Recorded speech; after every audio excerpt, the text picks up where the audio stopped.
Shalom. Sekali lagi shalom.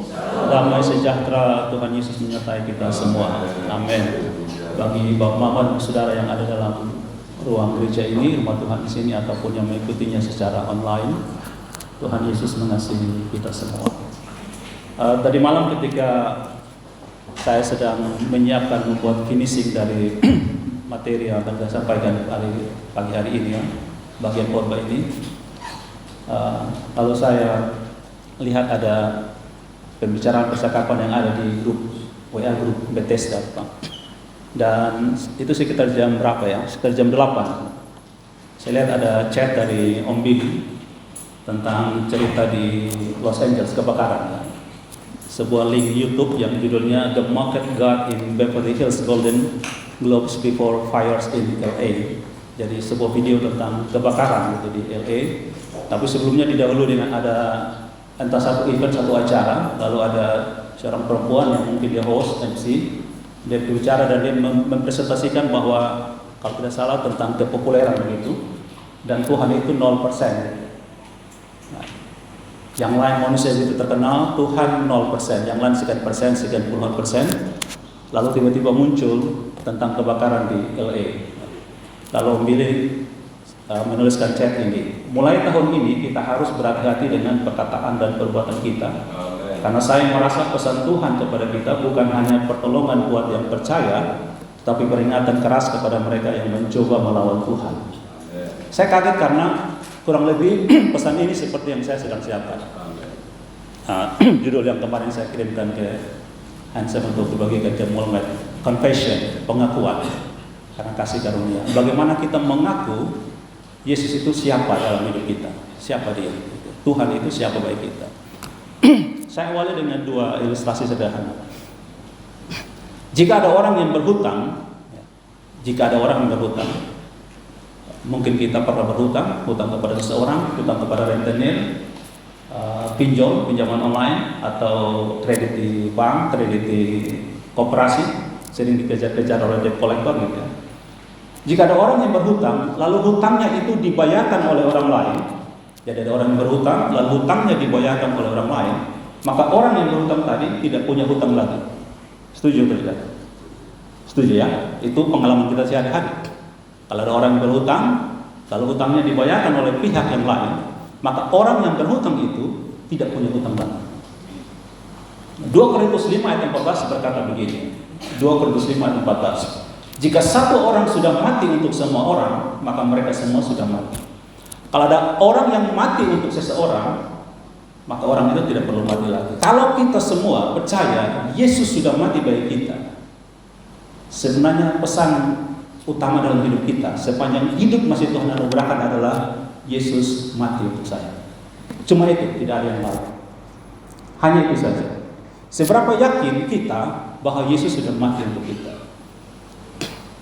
Cerita yang kedua, ada seorang pembunuh, dia terlibat dalam pembunuhan beberapa orang, lumayan banyak. Lalu dia ditangkap, masuk penjara, dan di dalam pengadilan, vonisnya adalah dihukum mati dengan cara disuntik sampai mati.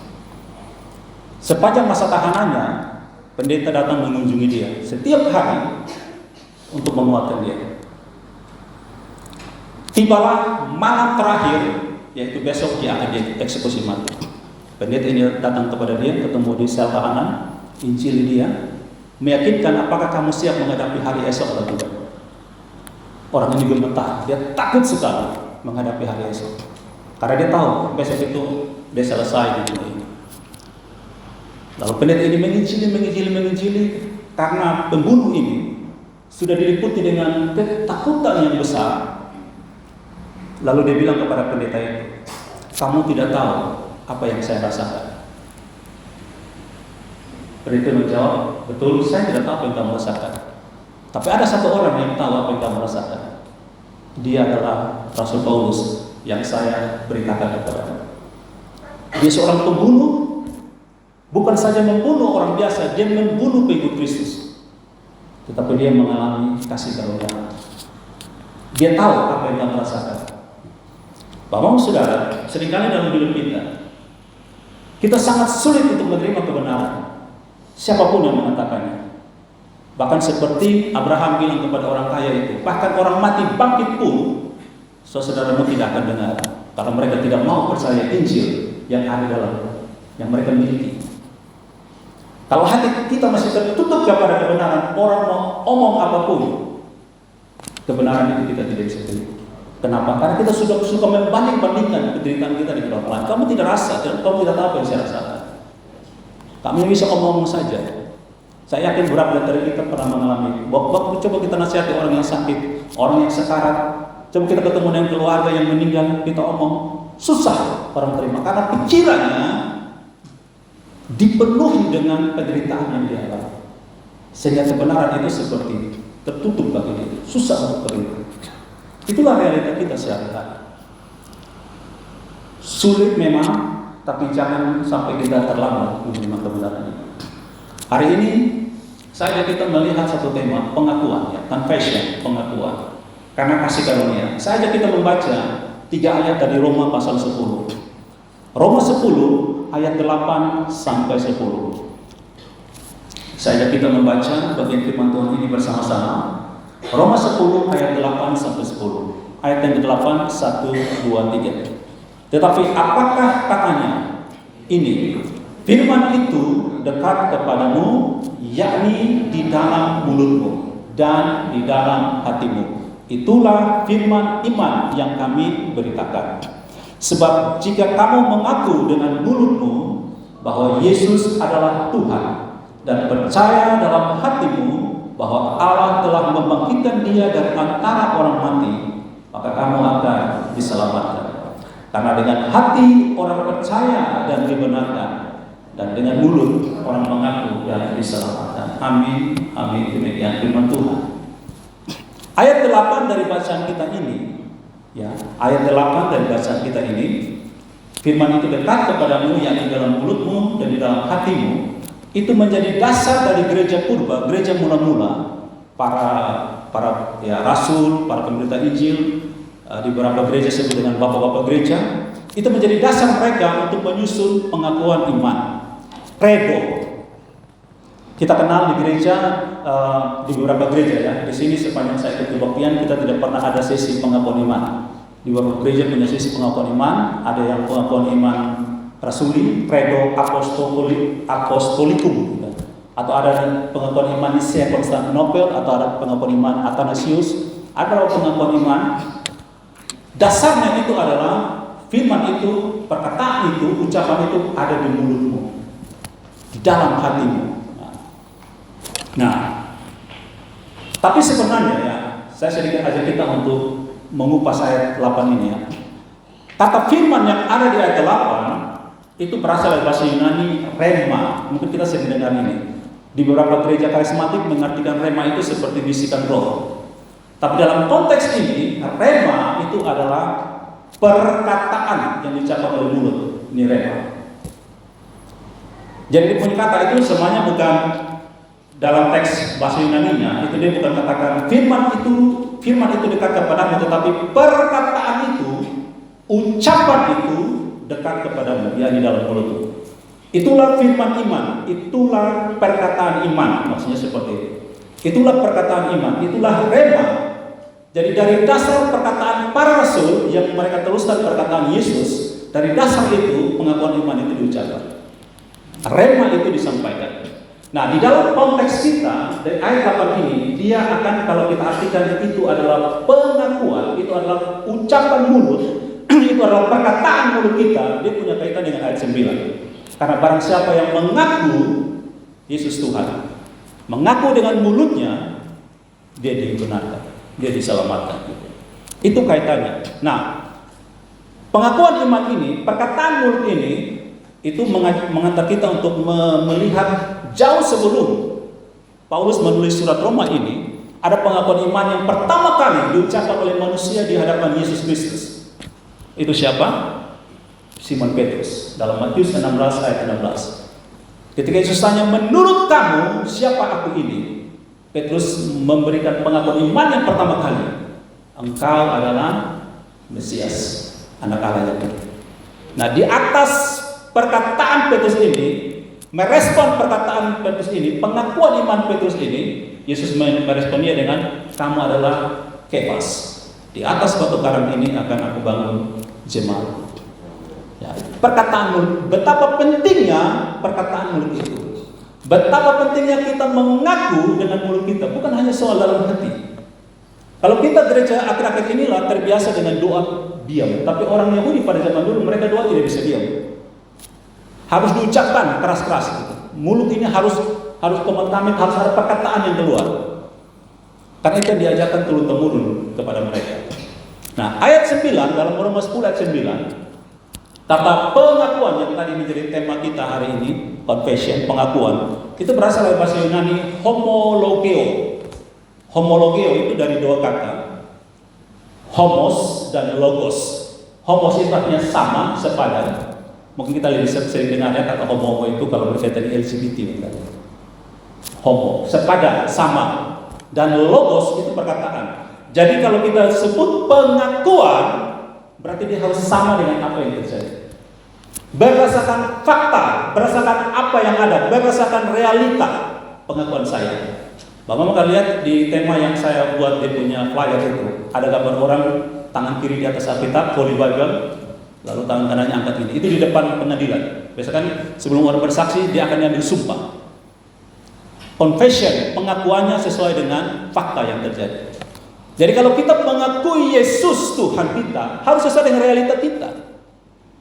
Jangan sampai kita di ibadah seperti ini, keluar kita berbeda. Itu bukan pengakuan, itu bukan homologeo. Itu namanya fitnah. Itu namanya apa? Apa tuh? Kesaksian palsu. Contoh sehari-hari penggunaan kata homologeo misalnya dalam perjanjian atau kesepakatan. Orang akan berkata, homologeo tetime, saya setuju dengan harga ini. Saya mengaku saya setuju dengan harga ini. Atau di pengadilan mereka bilang, homologeo ten alethein, saya mengaku sesuai dengan kebenaran ini. Saya mengakui kebenaran ini. Nah, itulah kata sehari-hari. Nah, bagaimana dengan kita? Antara iman kita dengan ucapan kita. Iman itu ada dalam hati. Dan tidak ada manusia yang tahu iman orang itu seperti apa. Hanya Tuhan yang tahu. Lalu dari mana dia tahu orang itu punya iman? Di dalam surat Yakobus, dia menantang orang-orang Yahudi, dia bilang begini, tunjukkanlah perbuatanmu, maka aku akan katakan seperti apa imanmu. Atau yang kata lain begini, tunjukkan perkataanmu sehari-hari, maka saya akan katakan kepada siapa kamu beriman dan seperti apa imanmu.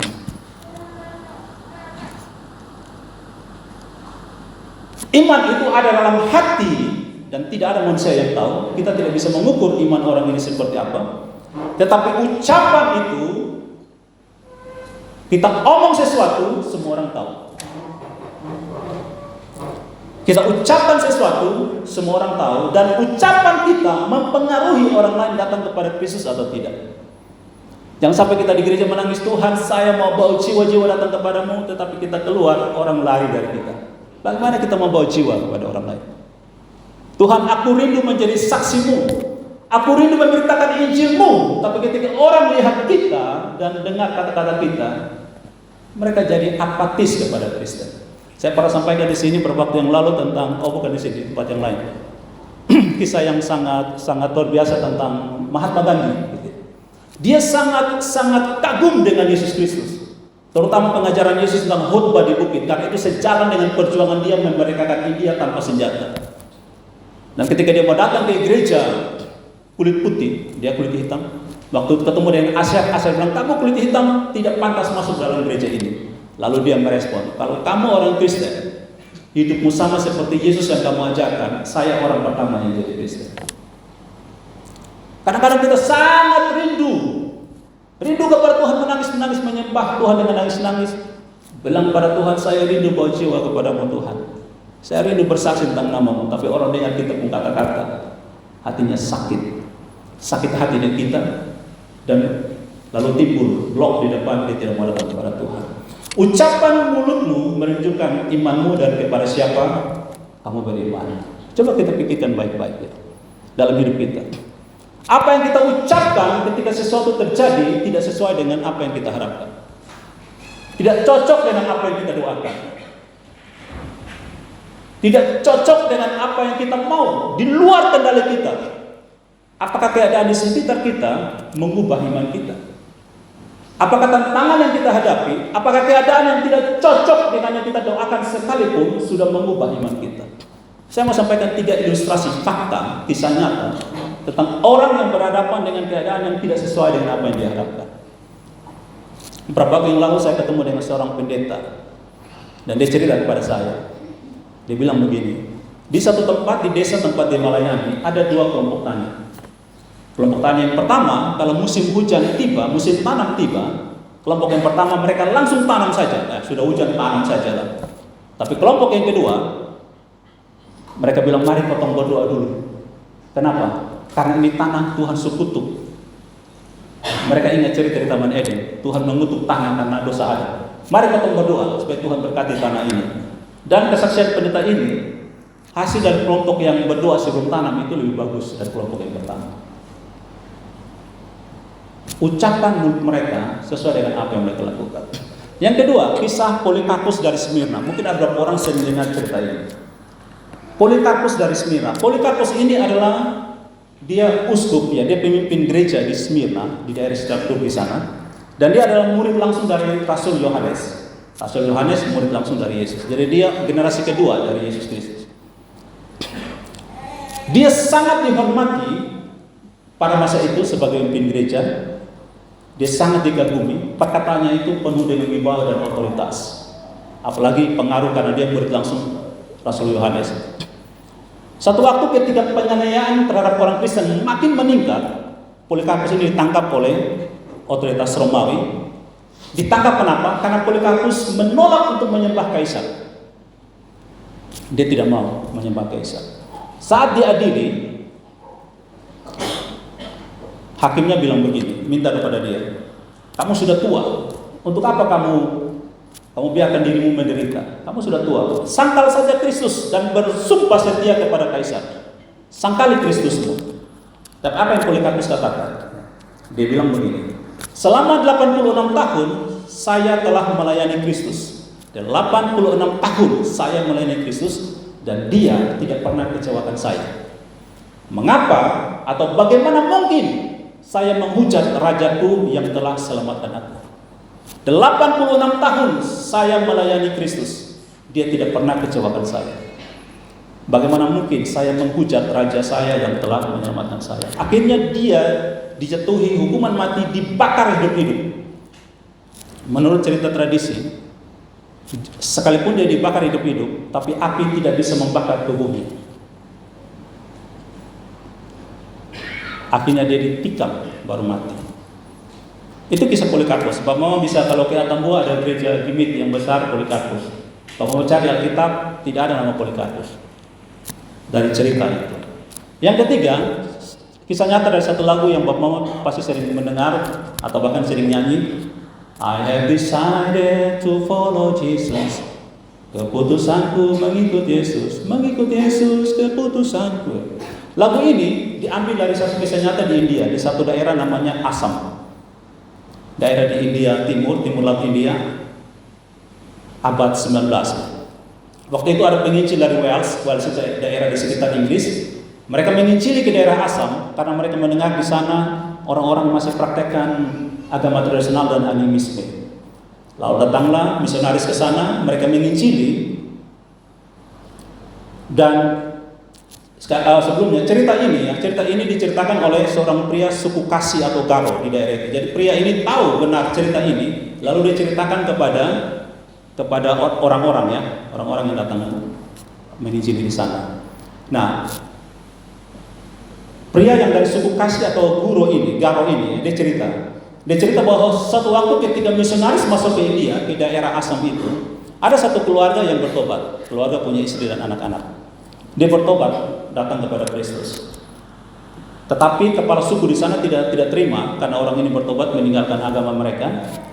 Lalu satu keluarga ditangkap dan mau dibunuh. Tapi sebelum dibunuh, mereka bilang kepada laki-laki kepala keluarga ini, suami ini, tinggalkan Yesus atau mati. Lalu dia menjawab, I have decided to follow Jesus. Saya sudah putuskan untuk ikut Yesus.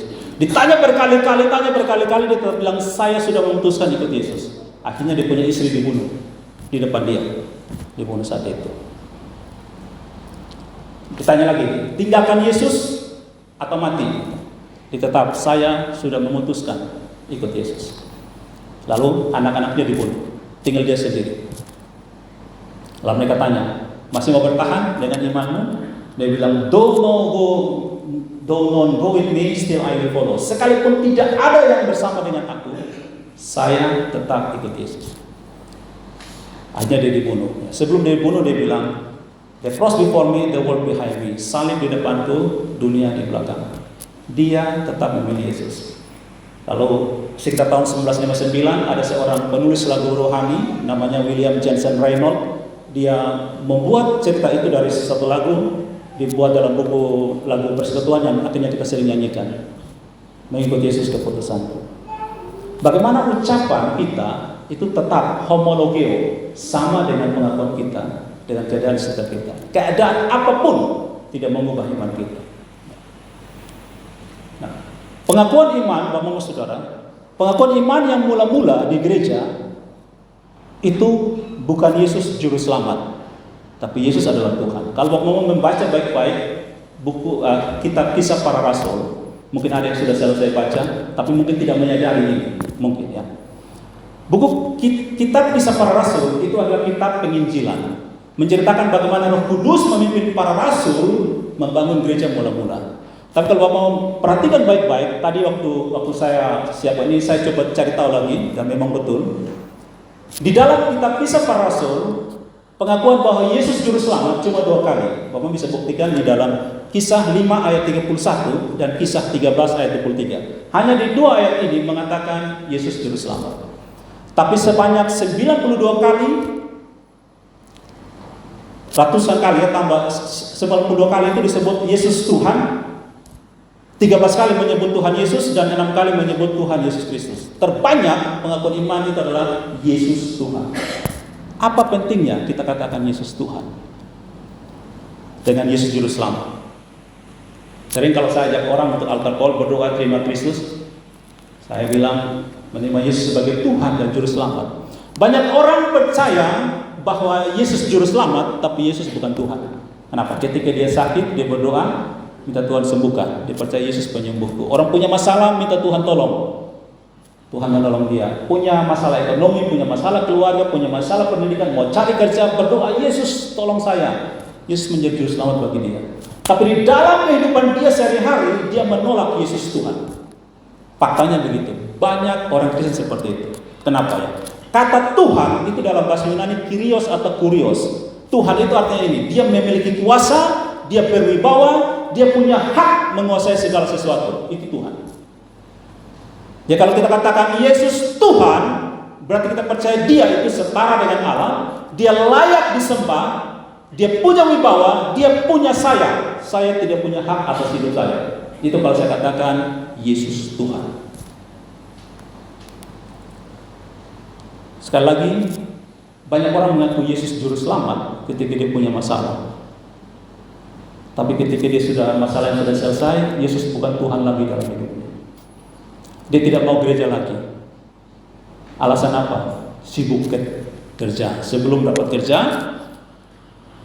dia datang ke gereja untuk minta doa.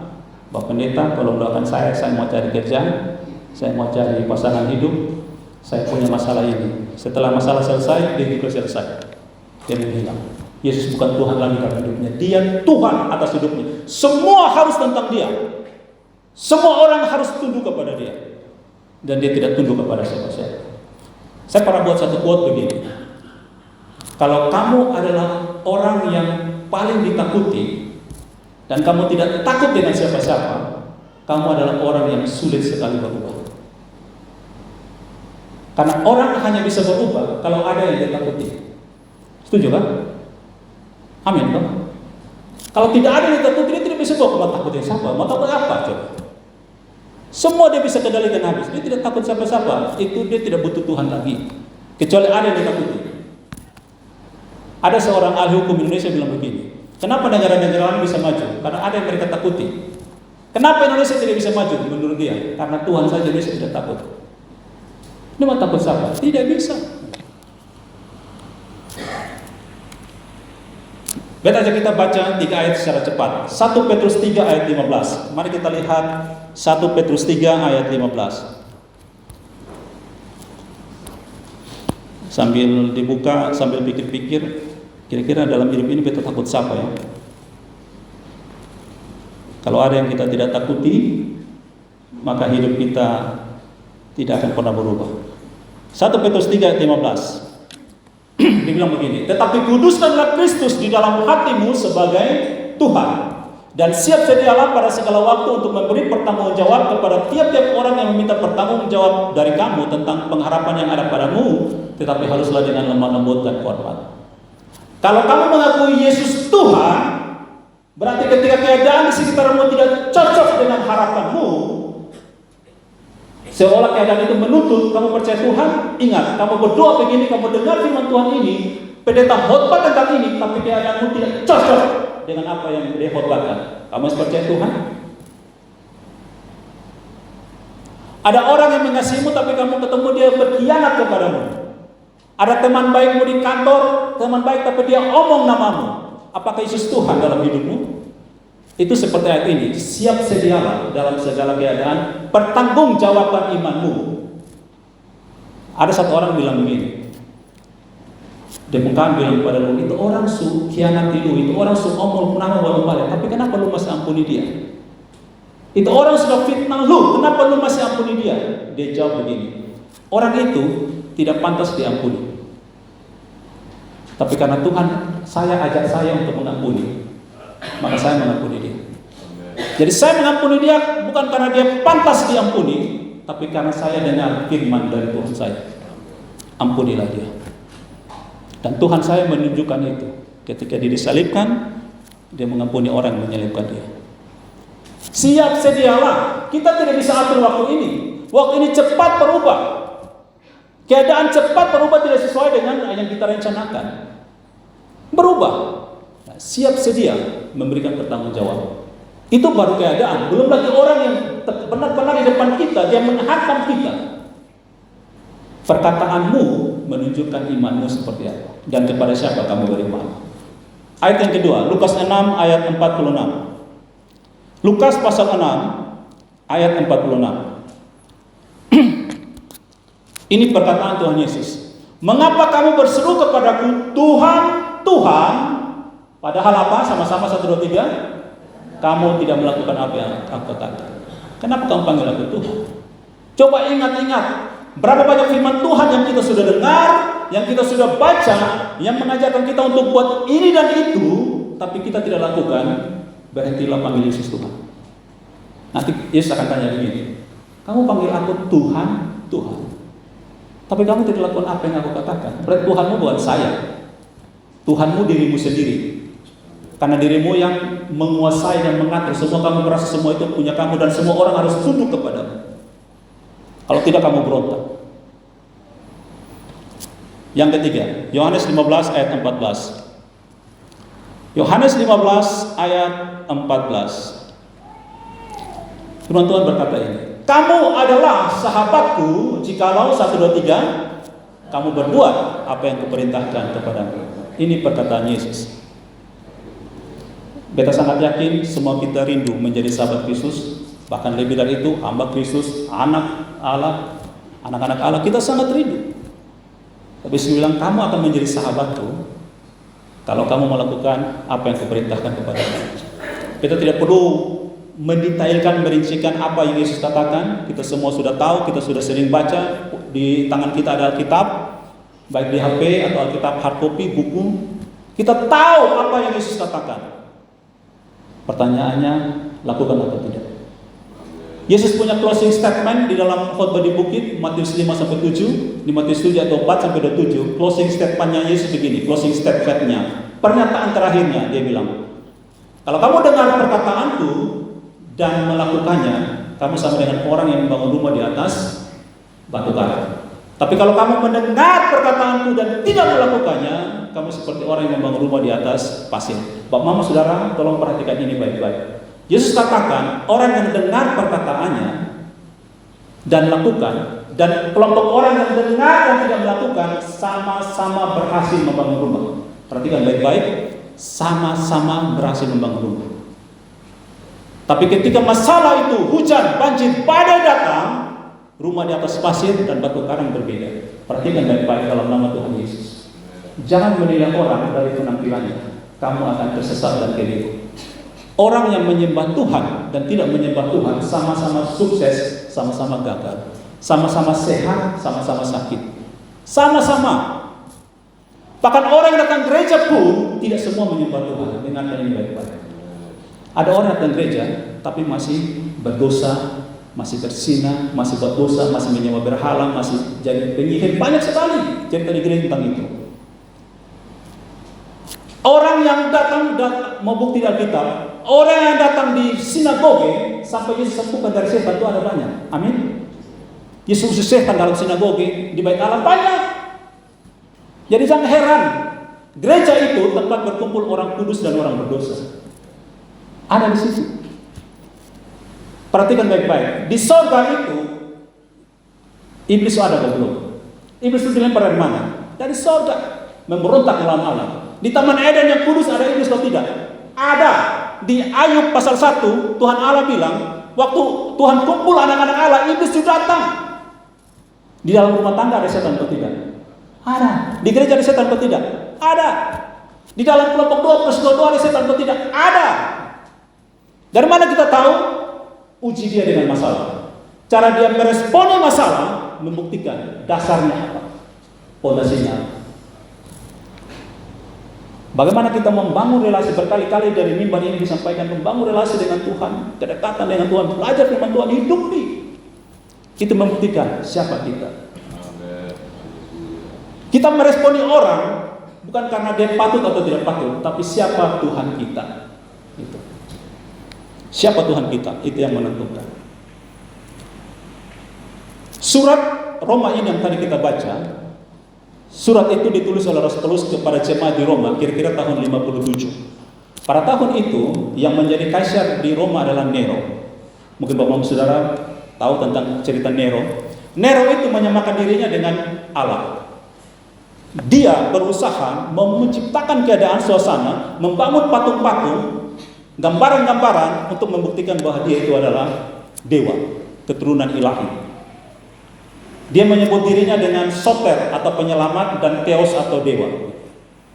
Jadi, barang siapa di saat itu kalau berani mengatakan ada Tuhan selain Kaisar Nero, sanksinya apa?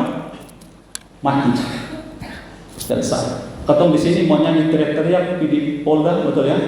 Di halaman hak sana, lapangan parkir di mana pun teriak Yesus Tuhan, Yesus Tuhan, tidak ada berlempar lu selesai. Tak balik. Tapi pulang hidupnya tidak cocok dengan pengakuan Yesus Tuhan. Ketika kita katakan Yesus Tuhan, sebenarnya ada konsekuensi yang kita alami. Contoh, beberapa orang itu Tuhan izinkan tinggal di lingkungan non-Kristen. Lalu mereka ketika mengatakan Yesus Tuhan mengalami tindakan fisik penganiayaan. Banyak cerita di Indonesia, banyak di luar negeri sana banyak. Tapi di Kota Kupang sini kayaknya beta belum pernah dengar itu. Sejak lahir sampai sekarang. Kita bebas, mau pergi gereja terserah. Tapi di sana itu langsung mengalami, termasuk juga di surat Roma ini. Makanya dari sini kita paham, kalau tadi kita cuma baca Roma 10 ayat 8 sampai 10, tapi kalau kita baca sampai ayat 13, 14 dan seterusnya, muncul ayat yang mengatakan begini, barang siapa yang berseru kepada nama Tuhan, dia akan diselamatkan. Barang siapa mengaku Yesus Tuhan, dia akan diselamatkan. Nah, tetapi di dalam kita yang tinggal dalam lingkungan mayoritas Kristen, keluarga Kristen, banyak gereja dan sebagainya, mungkin kita tidak mengalami tekanan fisik, tapi kita mengalami tekanan spiritual yang disebut dengan peperangan rohani. Sebelum kita bertobat terima Kristus, kita masuk menjadi miliknya iblis, walaupun kita ini ciptaan Tuhan. Tapi karena dosa, iblis mengikat kita. Ketika kita bertobat, kita lahir baru terima Kristus, kita ditarik keluar, dikuduskan. Maka kekasih kita yang lama itu cemburu dan iri hati. Dia akan menekan kita. Dia akan bikin segala macam cara, memakai orang-orang dari jauh sampai yang dekat dengan kita, supaya kita menyangka Yesus Tuhan.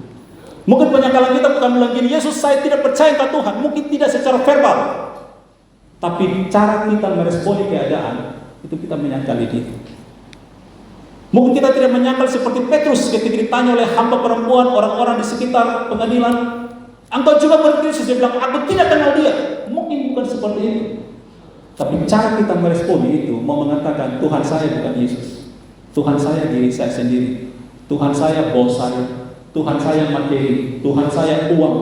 Tuhan saya apapun, kita bisa sebut itu.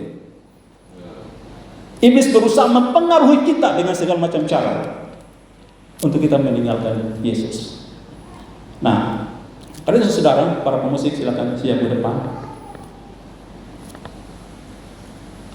Beta sangat yakin dan memang benar faktanya, setiap kita ini punya orang tua. Laki-laki kita panggil bapak, perempuan kita panggil mama. Sama, semua kita panggil bapak dan mama. Tapi pertanyaannya beta begini, apakah bapak dan mama kita sama? Tentu tidak. Kita panggil bapak mungkin ada panggil papi, ada panggil papa, apapun itu. Kita sebut sama, tetapi faktanya berbeda. Sama juga, kita mengatakan Tuhan, tapi pertanyaannya Tuhan itu sama atau beda? Tuhan yang mana yang kita katakan dia Tuhan? Apakah Tuhan yang tertulis dalam Alkitab? Atau Tuhan yang ada di pikiran kita? Atau Tuhan yang kita katakan, kalau dia tolong saya, dia Tuhan. Kalau dia tidak tolong saya, dia bukan Tuhan. Dulu beta pernah sakit, beta pernah bersaksi, beta berdoa, Tuhan kalau engkau tidak sembuhkan saya tidak percaya engkau Tuhan. Apakah kita sudah berusaha lalu tiba-tiba kita gagal dan kita bilang, oh ini bukan Tuhan. Apakah Tuhan selalu memenuhi permintaan kita? Kalau Tuhan selalu memenuhi permintaan kita, apapun yang kita minta, berarti dia bukan Tuhan. Kitalah yang Tuhan. Kalau kita katakan Tuhan itu maha kuasa, maka dia berkuasa memenuhi permintaan kita dan juga berkuasa menolak permintaan kita. Karena apa? Karena dia punya rencana sendiri dalam hidup kita. Pagi hari ini beta ajak ketemu semua untuk sungguh-sungguh merenungkan ini. Benarkah Yesus Tuhan dalam hidup kita? Atau ada Tuhan yang lain yang kita sembah? Dan bagaimana orang-orang di sekitar kita tahu dan percaya bahwa Yesus adalah Tuhan kita, dengan cara bagaimana kita meresponi keadaan yang ada di sekitar kita. Mari kita sungguh-sungguh merenungkan bagian ini, sambil kita juga mengingat bahwa fakta dalam kehidupan kita, realita dalam kehidupan kita tidak selalu menyenangkan kita. Tidak selalu doa-doa kita itu bisa kita terima jawabannya seperti yang kita mau.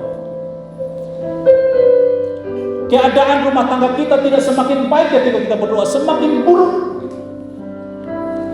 Keadaan pendidikan kita, keadaan usaha kita, keadaan ekonomi kita, penyakit kita semakin buruk. Walaupun kita sudah berdoa berkali-kali, walaupun kita sudah rajin gereja, walaupun kita sudah baca firman Tuhan, kenapa itu terus terjadi dalam kita? Coba kita bertanya pada Tuhan, coba kita renungkan. Apakah Tuhan mau kita tetap setia dengan kita? Bapak mendengar tadi yang bisa saya cerita tentang orang di India itu. Sekalipun dia bilang Yesus Tuhan, saya tidak tinggalkan dia, tapi dia mati. Polikarpus pun pengakuan dia 86 tahun setia kepada Tuhan, mati juga. Bagaimana dengan kita? Apa kita mau hidup terus sampai Yesus datang? Kita rindu itu. Tapi kalau Yesus Tuhan bilang, kamu selesai hari ini, apa kita sudah siap? Pertanyaan penutup bagi kita, apa yang membuat kita tenang ketika kita akan menghadapi kematian? Hari-hari ini kita lihat begitu banyak orang yang mati, mau usia berapapun selesai. Kemarin saya baru dengar cerita ada orang yang mati masih muda, umurnya tidak sampai 70-an, 80-an, masih muda. Lagi duduk disuap makan oleh kakak, dan kakak lagi suap di atas makan papaya. Setelah ambil telan papaya sambil duduk nih, telan papaya habis, selesai, mati di tempat duduk. Pertanyaan saya, apa yang buat bapak mama, saudara dan saya tenang ketika kita menghadapi maut? Apakah materi kekayaan kita? Apakah suami istri kita? Apakah orang tua anak-anak kita? Apakah rumah kita? Apakah prestasi kita? Apakah kenalan kita? Kalau semua itu kita katakan tidak membuat kita tenang menghadapi maut, kenapa kita kejar itu setiap hari? Kenapa kita habiskan waktu hidup kita, tenaga kita, kesehatan kita, kita korbankan keluarga yang mahal dalam hidup kita, yang ketika kita susah, keluarga itu datang pertama kali menolong kita. Kenapa kita tinggalkan untuk mengajar sesuatu yang membuat kita tidak tenang ketika menghadapi maut? Maut itu langkah terakhir menuju kehidupan. Setelah itu, kalau kita katakan Yesuslah Tuhan saya yang membuat saya tenang ketika menghadapi maut, kejar Dia setiap hari. Kenapa? Karena sebenarnya faktanya, realitanya bukan kita yang kejar Dia, Dia yang mengejar kita setiap hari. Dia menunggu kita untuk kembali. Dia menunggu kita untuk mengakui dalam mulut kita ini pengakuan iman, rema, pengakuan iman itu Yesus Tuhan dalam hidup saya. Dia berkuasa atas hidup saya sekalipun hidup saya tidak seperti yang saya mau, tidak seperti yang saya harapkan. Dia tetap Tuhan. Ada lagu yang bilang apa? Sekali Yesus, tetap Yesus selama-lamanya. Dalam susah maupun senang, Yesus Tuhan saya. Hidup atau mati, Yesus adalah Tuhan. Kemarin saya baca di satu ex-banner di tempat orang mati. Kalau kamu hidup, hidup untuk Tuhan. Kalau kamu mati, mati untuk Tuhan. Baik hidup atau mati, kamu milik Tuhan. Kamu milik Yesus selama-lamanya. Polikarpus bilang, Yesus tidak pernah kecewakan saya. Beta yakin, sangat yakin, 86 tahun, Polikarpus berkali-kali mengalami keadaan tidak mengenakan. Karena dia dikejar, ditangkap untuk dibunuh. Sekalipun itu, dia katakan, Yesus tidak pernah kecewakan saya. Pernahkah Yesus kecewakan kita? Coba memikirkan. Pernahkah Yesus kecewakan kita? Sedapat-dapatnya dalam hidup ini, mari kita terus bersekutu dengan Kristus. Kita mencari Dia. Sebab firman Allah katakan, bukan kita yang mencari Dia sebenarnya, tapi Dialah yang mengejar kita setiap hari. Sambil mengingat bagian firman Tuhan ini, dia katakan kepada Tuhan, tiada satupun yang seperti Kau Yesus, Kau sahabat yang sejati. Tiada satupun seperti Kau Yesus, Kau sahabat yang sejati. Dalam bahaya Kau begitu.